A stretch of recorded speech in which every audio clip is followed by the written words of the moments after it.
I'm Laura Bonatesta, and coming up on WVU News, I'll take you to the area courtroom where instead of prison sentences, people are getting second chances. I'm Sydney Wentz, and the FDA is making a major change to a life-saving drug. I'll have more on this story coming up next. I'm Aaron Dickens, and straight ahead on WVU News, a new bill signed by Governor Jim Justice could potentially solve a problem that West Virginia has been dealing with for years. Our Emmy Award-winning WVU News starts now.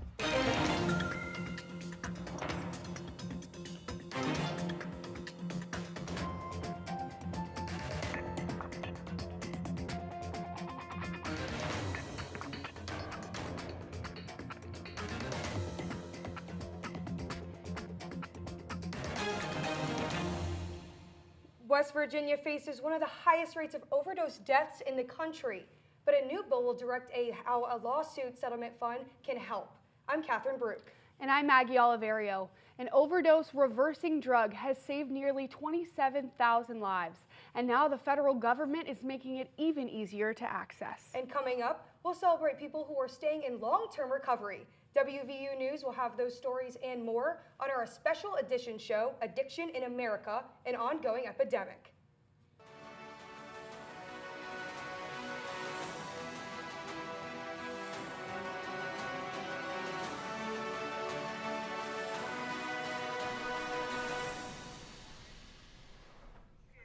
Across the country, billions of dollars are coming into local and state government to increase recovery treatment resources. That's right, Maggie. The money is coming from settlements of major lawsuits. Legislative reporter Aaron Dickens joins us now to tell us more. Aaron? Thanks, Maggie and Catherine. West Virginia has received nearly $572 million from those settlements, and the new law will make sure the money is spent on treatments we know work. Senate Bill 674 creates the West Virginia First Foundation, a nonprofit that will decide how the state will spend millions of dollars that are meant to help combat the opioid epidemic. State and local governments are receiving money now from lawsuits against opioid manufacturers, distributors, and pharmacies. Senate Bill 674 establishes the West Virginia First Foundation, a nonprofit with a governing board of 11 people who will help decide how those funds will be spent. West Virginia Delegate Minority Leader Doug Scaff says it's going to finally improve on the statewide epidemic that has been happening for years. Listen, it was a real crisis for so many years, and it still is. The opioid crisis is not going to go away. We have to do whatever we can to make people become a productive member of society. These settlements are just the beginning. This bill that was passed creates a board that establishes kind of the framework of how we're going to spend that money. But the cool part about this bill, it requires 6 different regions of the state to be covered. So you can't have like all the same people from the same part of the state sitting on this board. They have to come from the regions who have been devastated the most.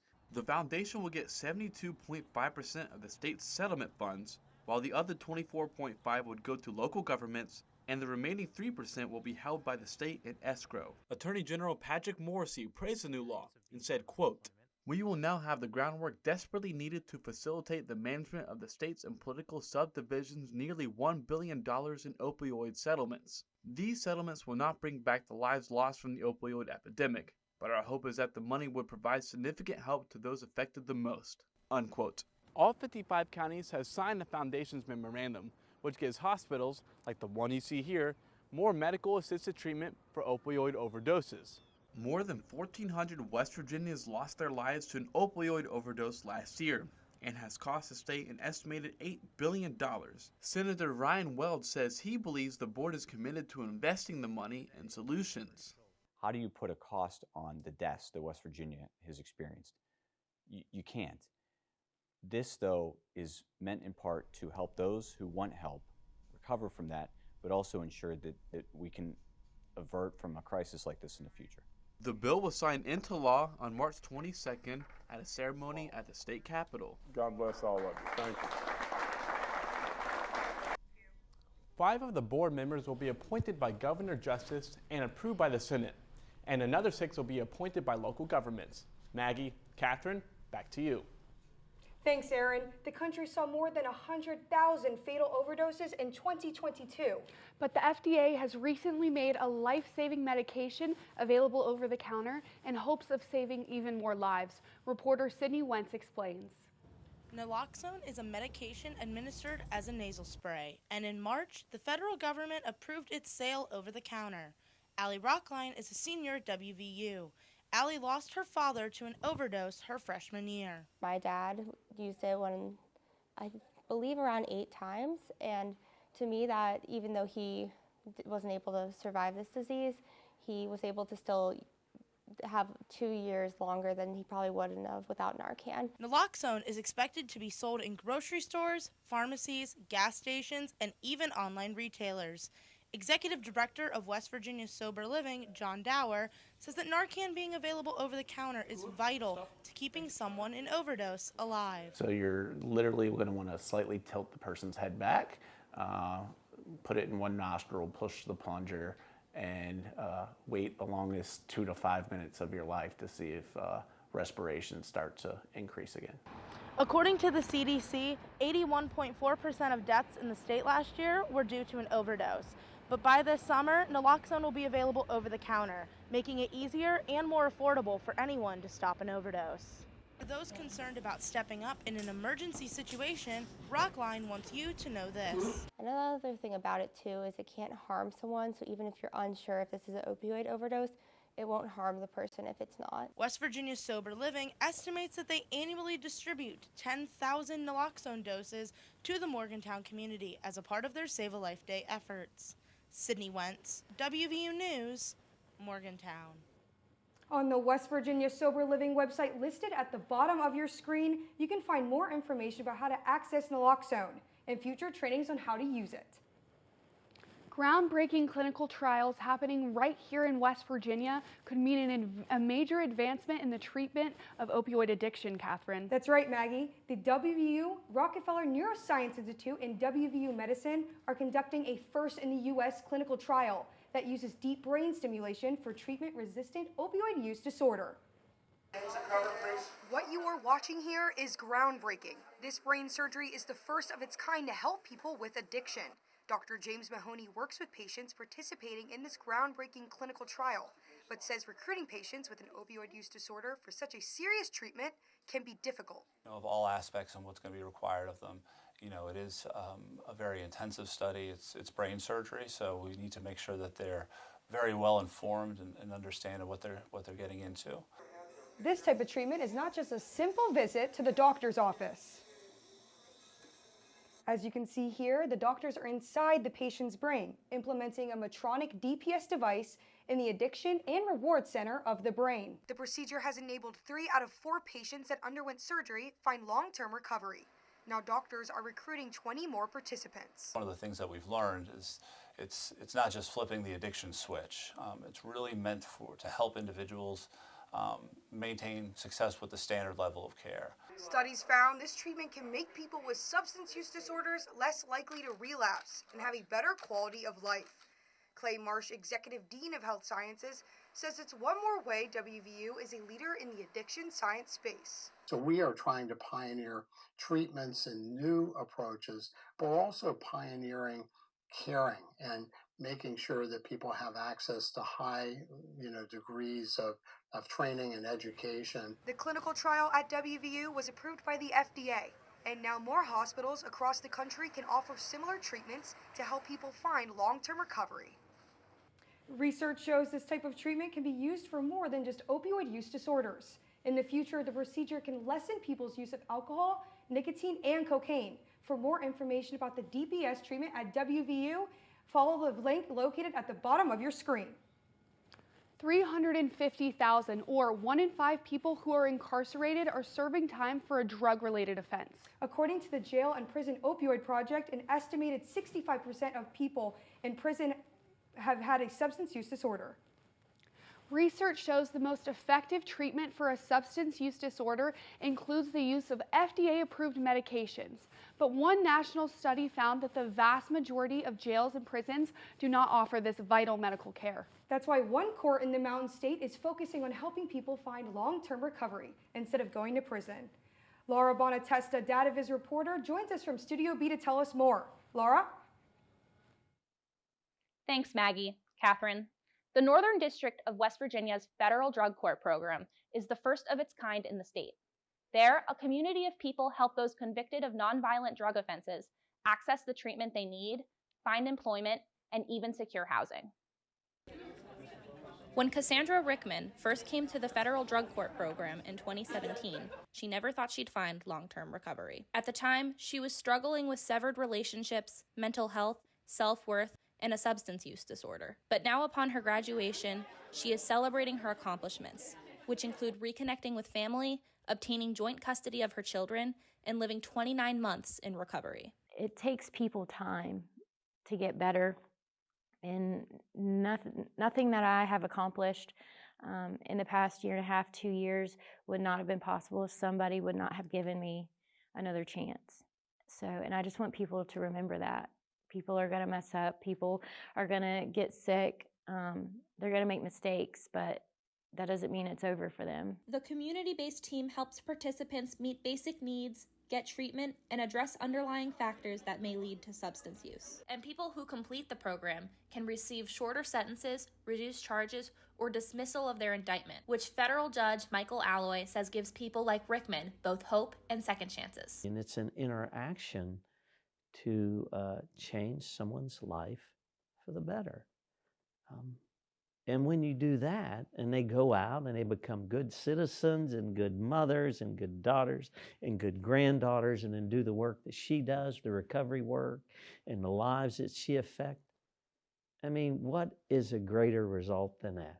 More than 25 people have graduated from Judge Alloy's program, and for some, it's marked the beginning of both long-term recovery and the chance to give back to their community. That's the case for Rickman, who now works as a peer recovery coach with WVU Medicine's Healthy Minds. It changes people's lives, and the community needs sick people to get better instead of punishing sick people, and sending them to prison. These people can recover, and they can become contributing members of society, and they can help someone else get better. And in the future, Rickman plans to purchase a home, spend more time with her family, and continue to work on her recovery.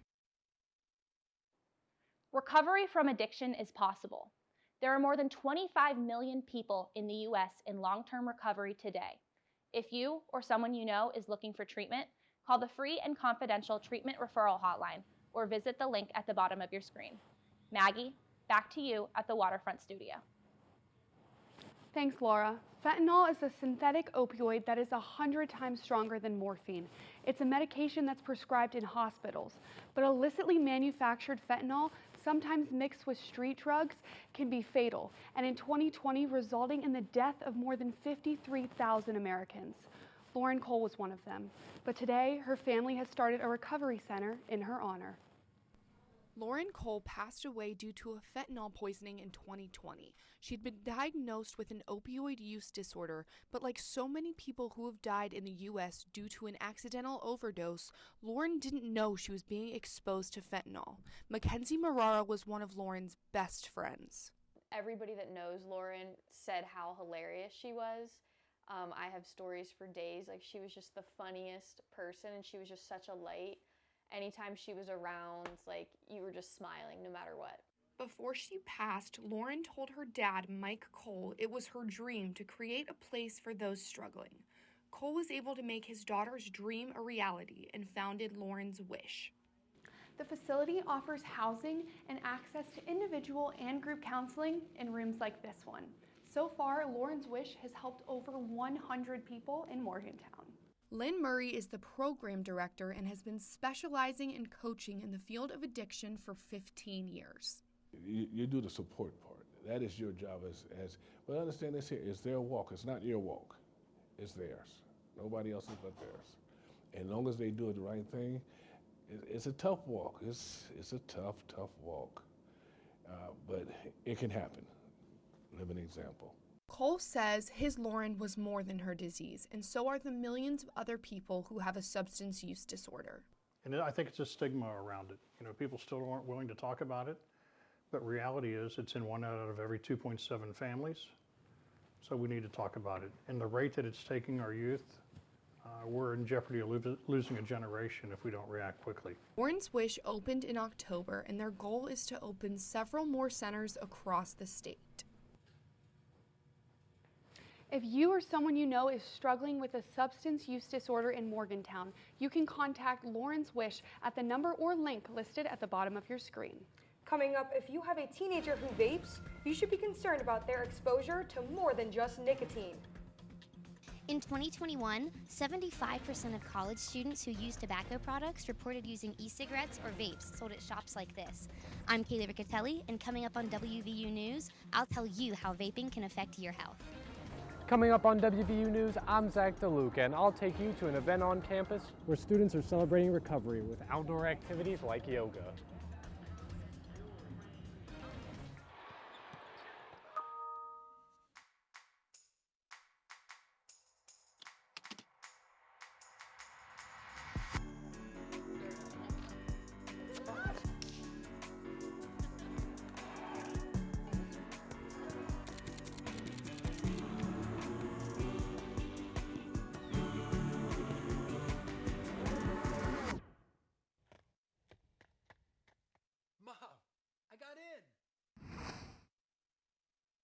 Catherine, along with New York and California, West Virginia is among several states cracking down on the illegal sales of e-cigarette products to young people. Maggie, vaping used to be marketed as a product that could help you quit smoking, but new research shows it could be just as harmful to your health.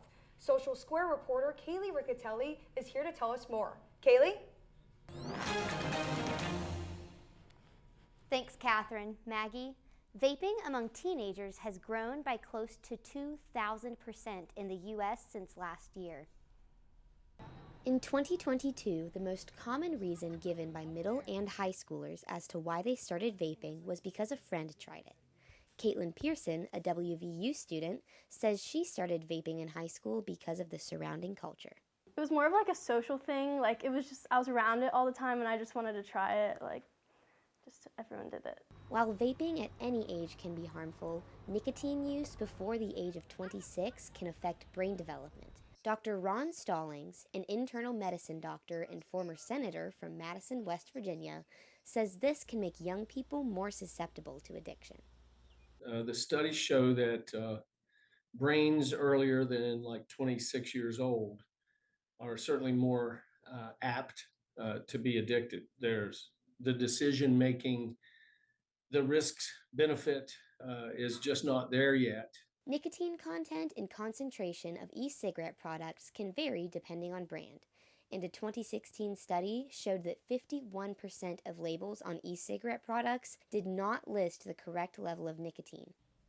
This is a Vuse, a common e-cigarette device among teens and young adults. And according to Vuse's website, one Vuse pod can contain the same amount of nicotine as up to 20 cigarettes. But nicotine isn't the only ingredient you should be on the lookout for. The liquid in e-cigarettes does contain water and nicotine, but it can also contain heavy metals like tin and lead, ultrafine particles, and cancer-causing flavoring chemicals. The state of West Virginia reached a $7.9 million settlement with Juul for unfair and deceptive advertising that was geared toward underage people and for lying about the nicotine content of their products. If you or someone you know needs help with vaping, call the West Virginia Tobacco Quit Line number at the bottom of your screen. Catherine and Maggie, back to you. Thanks, Kaylee. Catherine, playing video games can actually improve our mental well-being. In fact, studies show it is an effective stress reliever for some. But too much of it could affect how your brain functions, turning into a less than healthy habit. Nate Height reports. Devin Lionheart is a member of WVU's esports team, and he says he's struggled with excessive video game playing in his life. No one was really telling me that what I had was a disease. They were just telling me that what I was doing was unhealthy and that I should try to manage it like I manage everything else in my life, you know. Video games are fun and they're great, but you really shouldn't, you know, just use it as an escape. Lionheart says he was using video games as a way to cope with his temper. And while he wasn't diagnosed with an addiction to playing video games, he says there was a time when he felt negative impacts. Researchers have estimated that video game addiction has affected between 1.7% and 10% of the U.S. population. But like many other addictions, there are ways to help. The Cleveland Clinic describes symptoms as poor performance at work or school, an inability to reduce time playing video games, or a need to spend more time to get the same satisfaction. Molly Robinson works in WVU's Department of Behavioral Medicine and Psychiatry. She says that behavioral addictions, like one with video games, can be helped like any other addiction.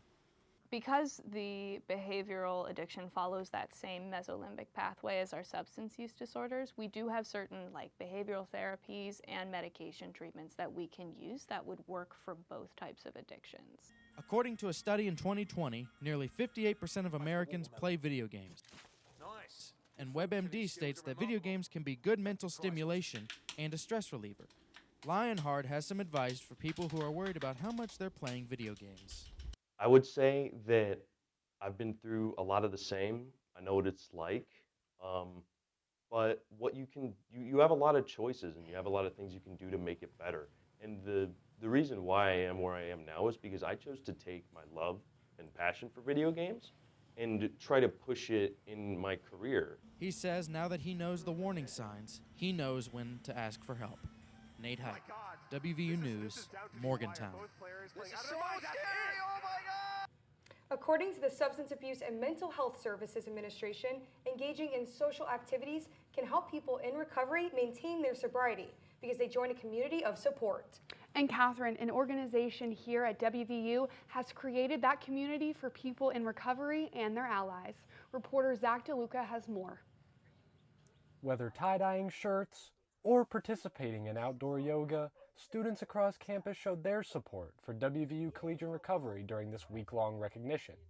This year marks the 13th since the founding of the Association of Recovery in Higher Education, and Director Olivia Pape couldn't be more proud to be involved. I love the energy of the students. I love getting to play a small role in helping people, whether that's just find support that they need, come back to school, build a sense of community, find their purpose while they're here. Any little piece I get to play in that is super rewarding. WVU's Collegiate Recovery team is made up of students like Jeffrey Seabury, who is the graduate assistant for the program. Whether the members came for recovery or to be recovery allies, everyone feels the camaraderie this program creates. I think that is the most important part of the Collegiate Recovery program is the community that we offer. Whether you're in recovery or not, you can come and get plugged in and, have fun and meet other students and, just really enjoy your time on campus. WVU Collegiate Recovery is one of 152 college recovery programs nationwide, according to the Association of Recovery in Higher Education. This network of support and recognition means Pape is hopeful for how the program can reach more people in the future. This is the first semester, really, since I've been in this role for 3 years, that when my students go out doing tabling outreach and they say, hey, have you heard of Collegiate Recovery? The majority of people say, yes, I have. For those looking for support in their recovery on campus, you can visit Serenity Place downtown. Zach DeLuca, WVU News, Morgantown. The WVU Collegiate Recovery Program supports students in recovery by promoting a healthy, balanced, and meaningful life. For more information, visit the link listed at the bottom of your screen. Coming up after the break, we learn more about a hobby associated with sports that can turn into something much more serious for some. I'm Sean Loudermilk. Do you enjoy sports gambling? Coming up on WVU News, I'll tell you how a hobby could turn into an addiction. Americans have wagered over $200 million on sports bets since 2018. I'm Andrew Nagowski, and I'll show you how a device like this one can possibly turn a hobby into an addiction. At WVU, an education is more than just a diploma. It's about the journey along the way. From your first week of class to your last, we offer a college experience with top-tier R1 research, one-of-a-kind traditions, and top-ranked academic programs, all designed to land you your dream job and not break the bank. Here, we reward hard work and work hard to support you because we're all in this together. This is WVU. This is home.